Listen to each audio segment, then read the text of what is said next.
Hello, everybody. NFL offseason, never too early to talk about fantasy football. Today, we're going over rookie running backs. Who better to help us out doing that? Todd DeVries, collegefootballgeek.com. Todd, we'll start off with the number 2 running back taken in the first round. Melvin Gordon lands with the San Diego Chargers. Is this the best landing spot out of all these rookie running backs?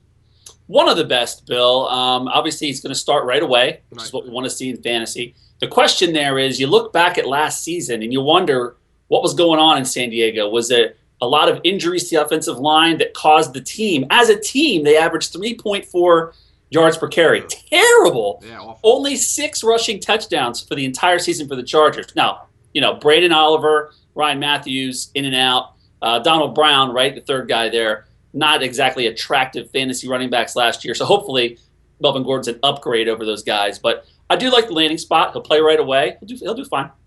All right, how about the first running back taken in the first round? That's Todd Gurley. We know he had the ACL surgery when he was in college. We don't know if he's going to be fully healthy week 1. But do you think Todd Gurley is the back this year that can be that Jeremy Hill from last year? Basically become a top 15 running back in fantasy. If he's healthy, absolutely, Bill.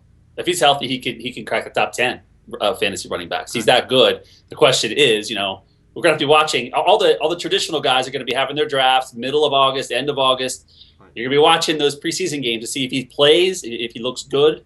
That's the whole thing you're going to be looking at with Gurley, his health. Because if he's healthy, he's a monster.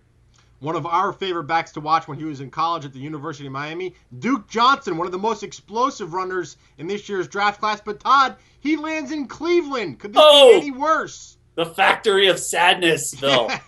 Duke Johnson is a South Florida native, went to his hometown school in Miami, the U, and now he's up in Cleveland. Ugh.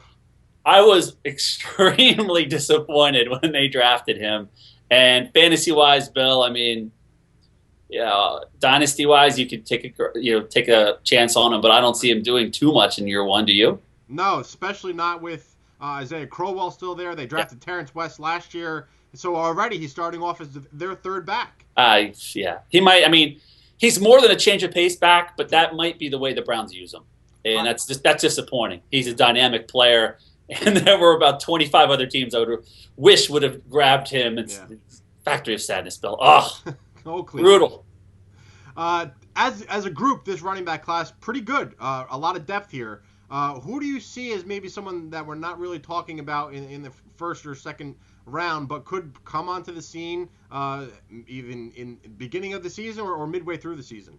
Tevin Coleman, Bill. He was under the radar in the Big Ten. A lot of good running backs in the Big Ten last year. Went to Indiana, flying under the radar. The guy's a complete back, and he lands in Atlanta, Bill.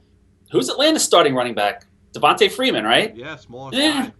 He's got a chance to overtake Freeman right away. Who's his quarterback? Matt Ryan. Yeah. Julio Jones on the outside. That's a decent offense for him to land in. He'll get an opportunity right away. He's a guy no one's really talking about. Gurley and Gordon, rightly so, had the better college careers. But Coleman might be the surprise rookie of 2015. All right, Dynasty League, Redraft League, Daily Fantasy, we cover it all. Get a free subscription to ffchamps.com or collegefootballgeek.com. It's a 2-for-1 deal. You sign up for one, you get both. He's Todd, I'm Bill. Thanks for watching.